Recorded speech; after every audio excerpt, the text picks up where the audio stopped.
official, boy. Different. Okay. All right, guys. We're back. Chicken and Liquor Hour. It's been a long time. We got a returning guest. Been on here multiple times. Got the homie Patty Ann is in the building. Hi, Patty Ann. How's it going? I do feel like I've been on her like at this point I'm a co-host. You yeah, you've been on her. You I might ain't been on video, but I've been on her quite a few times. you probably are you probably the number one guest. You probably been on her more times than anyone else. I can't think of someone else that's been on her more than you. Maybe Paul.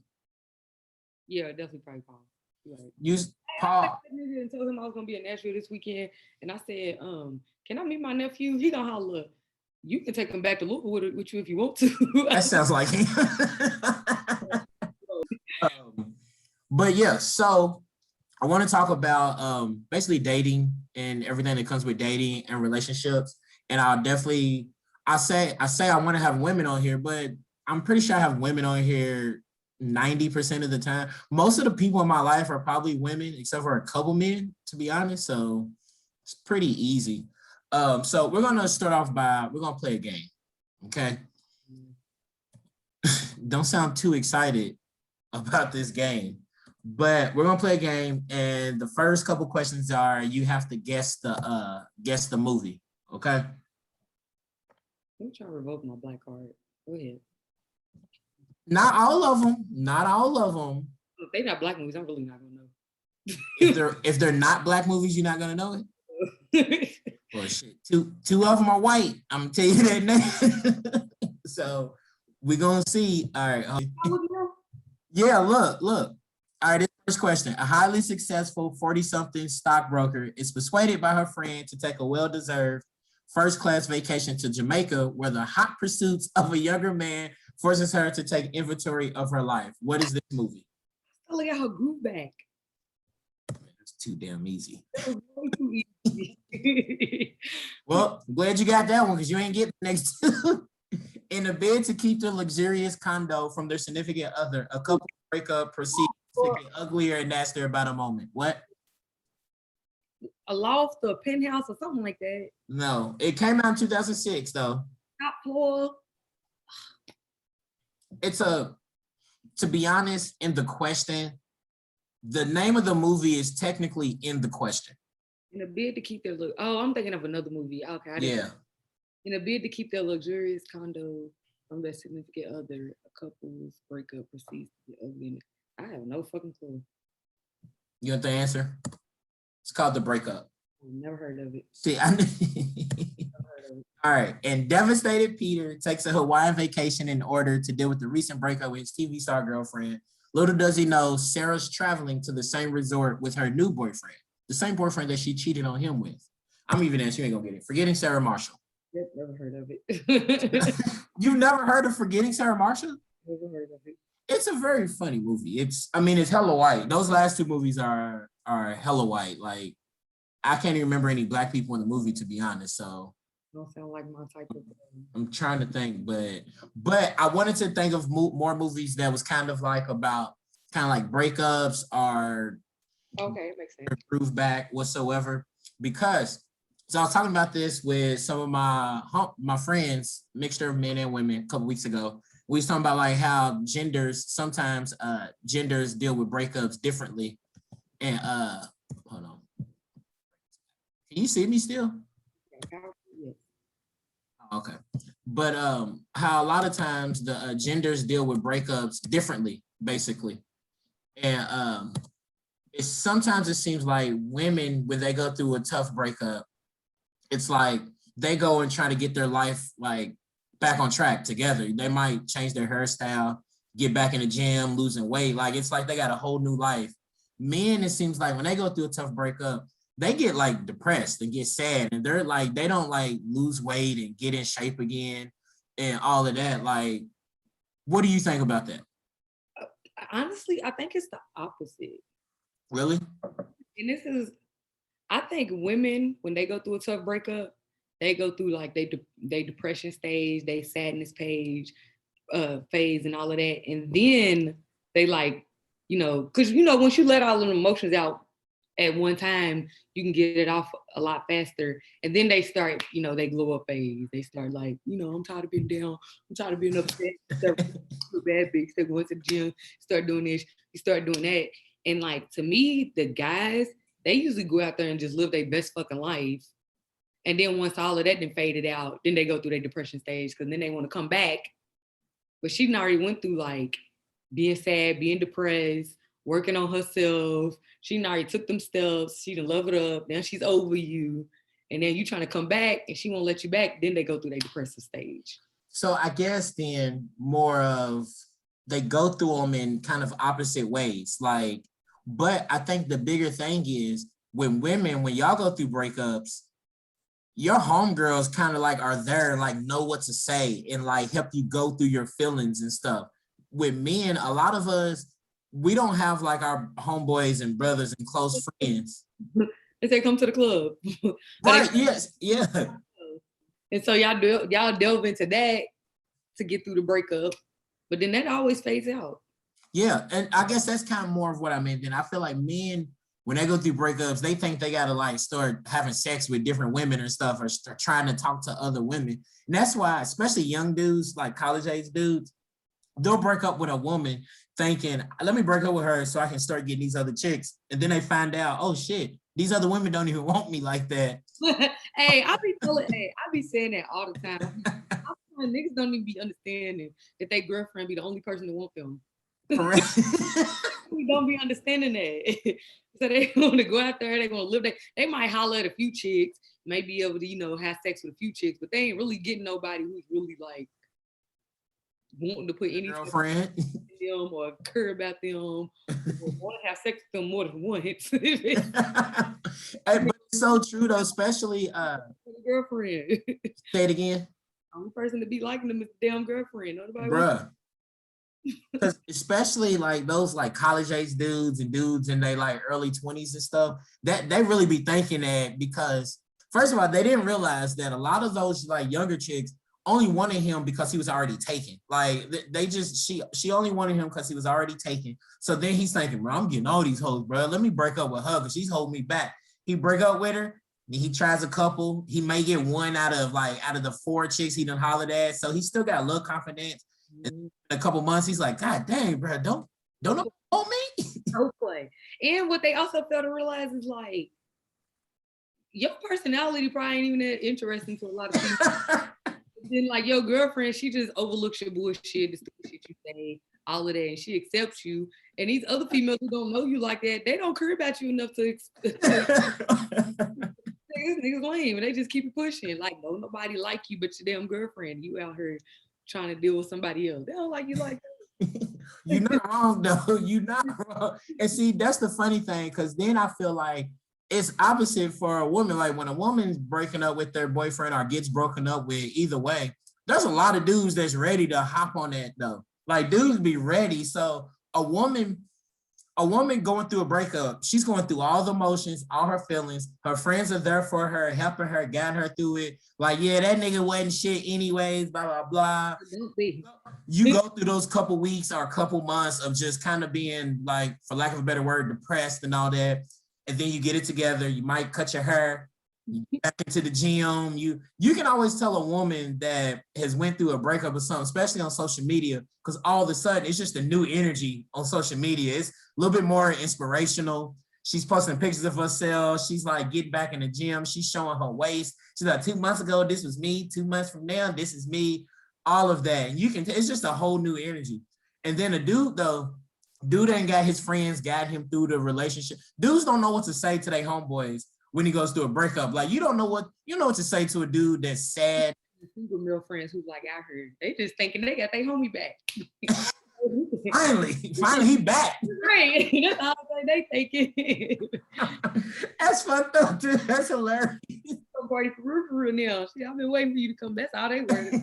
Bro, you can be my wingman again, back out on these hoes, bro. Come on. That is wild. But that's really how it is. So that's why, like, I guess what I meant, that I think women know how to deal with breakups, so not easier, but just know how to go through all the stages. because they get that grieving process out the way a lot faster than guys. Because like I said, a guy, he'll go out there, live his best life, start messing with all these females. And then when that phase out, then he ready to grieve. It's like a whole year later. She moved on. She not worried about your ass no more. And none of that. So it's like you just over here looking silly. She done probably met a new dude. Now you grieving. Yep. Now you grieving. She didn't went through all the stages and she done. And now you Yep. it took too long. And that's why women always be talking about when the dude tries to come back into the picture out of nowhere, because she, like you said, she done went through all the different stages that she's needed to go through, while the dude finally got to a place and it's a whole year later and she done probably found a new dude, or she done at least entertained a couple dudes to see what she likes or not. And now he's finally got in his head, damn, you know what? I did fuck up. I'm a better man now, so let me try to get back. Too late, my nigga. Like, you doing everything she did at stage 1, 6, 7, 8, 9 months. Like you be my niggas catch up. look, where you are in January, she was there back in June, bro. I've done that past that. Now she has no sympathy for you. Correct. She is living her best life. She done lost 18 pounds, started reading again. She done got back in church. Her and her friends are closer again because they kind of fell out for a little bit, but then they close again. She done went on a couple dates and stuff. She knows what kind of man she wants now, and you not that man. But do women, like the same way they say how men will try to come back into the picture, do women ever really do that? I don't know. I've met a couple guys who claim that they've had women that like want them back and this and that. I've never personally been in a situation with like none of my homeboys and none of my homegirls where like when you break up the women come back. But I mean, I would assume that I'm gonna be honest with you. I haven't met a lot of women that got broken up with. And I don't have a lot of homeboys that I've known that they did the breaking up. I can believe that though, because sometimes I think, obviously this isn't all of them, but I do think there are the men who low-key be scared to break up with a woman, or they've convinced themselves it's like, as long as she's happy, that's all that really matters, and just won't break up with her. And it's like it's a trend to go on TikTok where they like ask the relationship a couple questions, and it's always one question to be like, who's the quickest one to break up to end the relationship, and they always point to the girlfriend.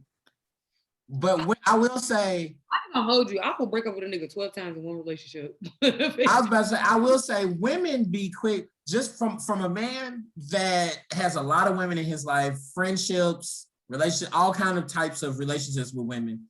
Women are so quick to like, so should we just end this now? I'm like, God dang, it's one argument. I ain't saying we don't have to end it like shit. All I was saying is, can you please close the shower curtain from time? Well, you know what? Since you all mad and stuff, maybe we had a good run. Maybe that extra, but in my last relationship, I had to really, think back. Like I'm about to stop doing that. It was something I really had to work on.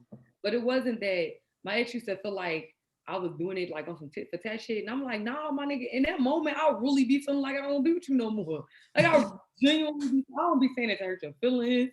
I don't be saying it to like one up on whatever argument we having. Like I genuinely be feeling that way. Like genuinely, this is what I want. So it was something I had to realize that like it's probably gonna pass. Don't act on it. Just give it a day or two and see if you still feel that way. right. To be like, and that's that like that in every relation that they got come around, bring flowers, don't break up. Okay, never mind. Goofy shit. And see, that's that like miscommunication between men and women too, because like you said, like you had to like really think about that and then kind of say it out loud to them or whatnot. Men see it as she's just being petty or tit for tat and jumping to conclusions, being dramatic. And you're like, no, my bad though. But that's how I just felt in the moment.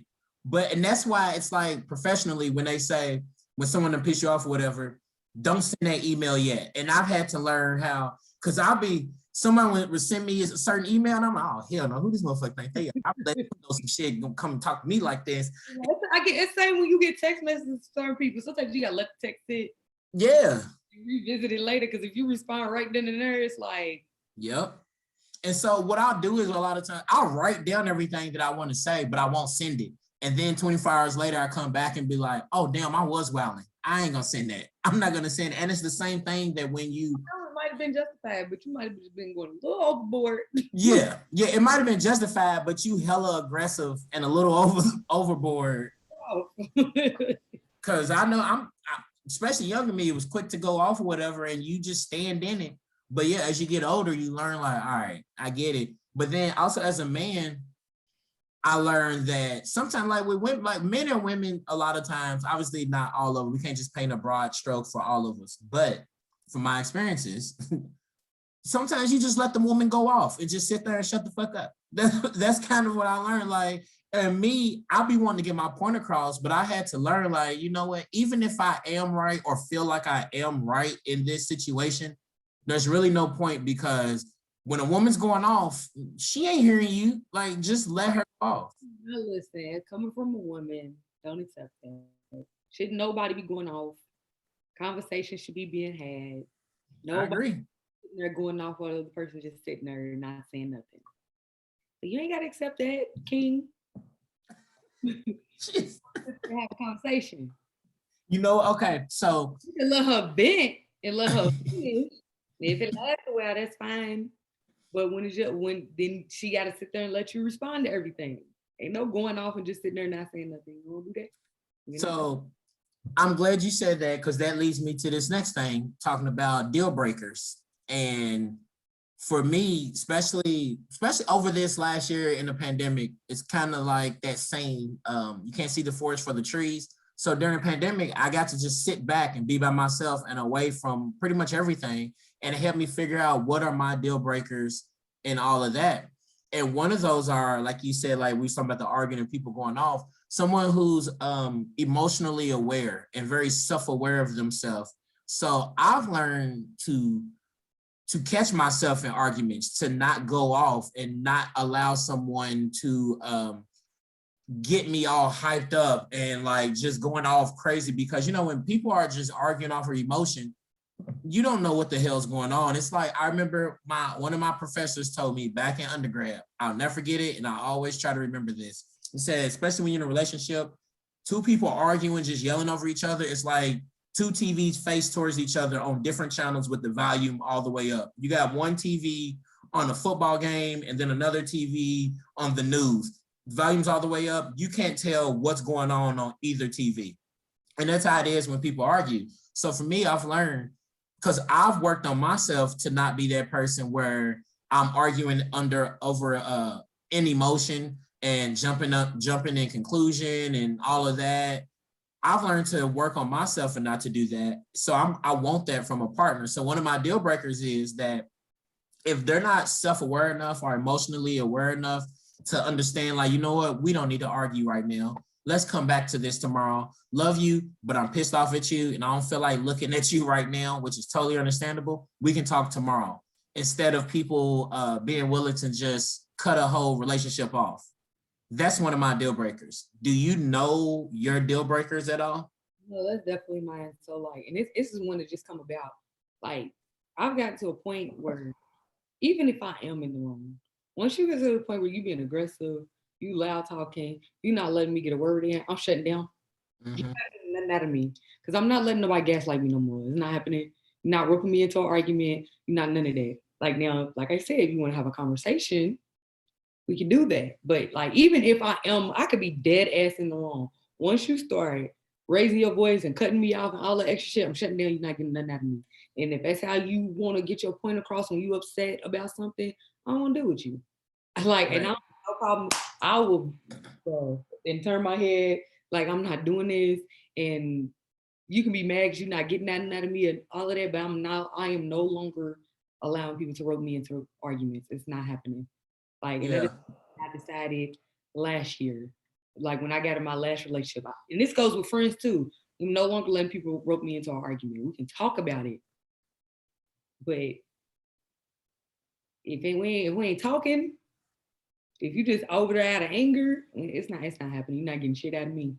Yeah, and I hate when when I've allowed someone to rope me into an argument or whatever, because I'm like, that's so not me. Like, I don't do that anymore. And I know like people just assume because I'm louder and I'm demonstrative and talk with my hands and all that. So people assume that's what I like or that's who I am. I'm like, nah, I don't like that loud talking and yelling back and forth. We don't hear what either's trying to say. And I'm all about, I have no problem if someone's like, you know what, Will, I think you was wrong in this, blah, blah, blah. And I'll check myself and think about it, like, damn, was I wrong? Was I tripping on that? I'll really think about it. And I have no problem, like, you know, my bad. It's hard, I did it that way. it's hard to even realize that you're wrong when somebody comes at you. Like, I can't even internalize what you're trying to tell me because I'm too focused on how you coming to me right now. Yep. Even if you're right, even if I did do something wrong, even if I do need to check myself, I can't even think about it because all I'm focused on is why the fuck is you talking to me like that? Yep. Exactly. No. Like, so you're not gonna get no type of apology or nothing out of me because I'm not even gonna realize I did anything wrong because I'm too focused on the way you come to me. Yep. And that's how people, because people will get defensive like that. Like, you come over here yelling, cussing. What are you talking about? I can't even comprehend what you're talking about right now. Yep. And I could really be in my head thinking, I am wrong. I shouldn't have done that yesterday or this morning or whatever. But who the fuck are you talking to? Who the fuck are you talking about? Like, or you going to say it, but you know how sometimes you'll go to tell somebody something, but they too busy like loud talking you. You just like, I was about to apologize, but fuck it now, like exactly. I don't care that you be a man no more. I've definitely been there. I was about to apologize. Bro. But then you cussing me out and calling all kind of names. So never mind. I take Yep. So never mind. Fuck you. I was right, nigga. Actually, I think that I wasn't in the wrong. I changed my mind, motherfucker. Do you have any other deal breakers? Do you have any physical deal breakers? Those things that we might say are very surface level and shouldn't matter or whatever. But I feel like most of us have those, some type of physical. Like, could you date a man that's 5'5"? No. That's my height. So what's the shortest? So does he have to be at least your height or taller than you? Okay, so ideally, I would like a tall man. But I've dated 5'8", 5'9". See, to me, 5'9" is kind of tall. It's not tall at all. Shit, taller than me. I'm not one of the women who I want a tall man. I'm not saying that I don't, but I'm not one of the women that act like if a 5'9" man was fine as fuck, I'm gonna just pass up on him. When girls like, I can't do that. I'm like, you lying, mother. But nigga fine as fuck, 5'9", you was not passing up on him. I'm not hearing that. I'm not hearing. That's them Twitter niggas, brother. Like, if he ain't 6 foot, I ain't fooling with. Like, I gotta like, if all these women only want men over 6 feet, then how my 5'7" ass be getting all these women then? Like, come on. That's a lie. Like, ideally, yes, but bro, I mean, listen. If you find enough, I'll make an exception. So, what if he's the same height as you? Like, I think I could go that far. That's a lie. That means when I put on heels, I'm taller than you. Hell, that means if I put on depending on what type of sneakers I put on, I'm taller than you. Like that's a lie. That's true. That's a lie. It's different. What any other? What about? Do you have any other physical deal breakers? I don't like fat guys. You don't? I'm a guy with a fat guy any day. No. You like them skinny niggas, bro. Date tall skinny guys. This That is your type, but I feel like that's not your type on purpose though. Like it just happens. Listen, I mean, I be attracted to him, of course. Yeah. I mean, I don't want no sloppy. Like, I want somebody who's like most of the guys that I've dated, they in their 30s, they still play ball all the time. They still go to the gym, like all of that shit, like they're active. So, but there's a difference between being in shape and active and skinny. I feel like you be liking them skinny niggas though. They don't be that skinny. They just be skinny from what you see. Touche. Like, they take the shirt off, trust me, the abs and the cut, now that shit be there. You can have abs and be skinny. Be there. I'm just saying they be having nice bodies. So have you dated someone, I guess, as thick as me? I don't think I actually did mess with a guy who was like really, really thick, but again, he was like extremely, extremely muscular. Yeah. And but I don't Wait, you trying to say I'm fat? know. I'm saying like he was bigger. He was a lot bigger than you, but it wasn't like fat bigger. Yeah. But like I don't know. He's just a big dude. I just don't like sloppy niggas. And I like guys who are like in shape, still got energy, like all of that stuff. And then like look wise, like I just don't want no fat nigga. Like I just don't. I can't stand the I can't stand the burr belly. I can't stand it. Rick Ross too big. Hell yeah. I don't even like the dudes who's not that big, but they got a little belly. Like, bro, tighten that up. You don't even like that? Just a little belly? Oh, I don't like it. But something like that I can deal with because I know that you can get that off. I go to the gym. That is true. So I can deal with that because I know that can go. But like if you just too far gone, it's not happening. What about a man that doesn't work out, that's not active like that? You better look like you work out. So if you not, you better look like it then. Blessed. They ain't gonna hit the gym and for whatever reason. I'm not like that, but for whatever fucking reason, they still look like they be hitting the gym. I don't know what it is. Yeah, I don't understand those people who they look like they're in shape and they be like, man, I ain't worked out in 7 months. What the right. They go to the gym 1 month, bounce back like that. I don't get it, but whatever. You better shit, cause me 1 month into the pandemic of the gyms being closed, I was like, bro, my cheeks was some people are just blessed. Some people who can eat whatever they want, never gain weight, and there's some people shit ain't fair. They eat 1 burger a week. They didn't fuck their home. Bruh, favor ain't fair, bruh. So when you find yourself like attracted to a man, what kind of hair does he normally have? Are they all similar in hair at all? Long hair, short cuts, dreads. It looks good on them. Like I ain't dating no nigga with braids, but whether you got waves, dreads, get the little taper with the little natural fro going on, as long as it looks good and it's tailored to you, I'm fine. I like the so for you, like hair, it's not a big deal as long as it looks good on you. Yeah, like I'm not one of them girls to be like, I don't like hair at all. Give me the waves, or I only like dreads. Like again, if a nigga's fine enough, not hearing that shit. That's what I keep telling these whiny ass like dudes have gotten whiny as hell and complained about women a lot. And I'm like, I keep telling y'all, like they'll complain about, like a woman will post something on Twitter and say, flirt with me here or date or try to holler at me in this type of place. And dudes be like, yeah, all right, you try to holler at her there, she gonna shut you down, blah, blah, blah. I'm like, she's gotta find you attractive, bruh. Like, she just didn't find you attractive. You out here mad because she didn't show you no attention. She didn't think you was attractive. Find a woman that thinks you're attractive and she'll put up with the shit, bruh. Like, first of all, don't be creepy and be attractive. Those 2 things. It's really that simple. Simply don't be having game. Start it out and hear the first part. I said that's the thing. Guys don't be having game. Like even if you are attractive, like a lot of times y'all get curved because. Hold on. Hold that thought. We gonna go into that then about like having game and flirting and stuff. In the next what's the word I'm looking for? In the next segment. Thank you. I was gonna say section. This ain't no book. Like what the fuck? Presentation or something. Hold that thought. We're gonna take a little second and we're gonna go into the next.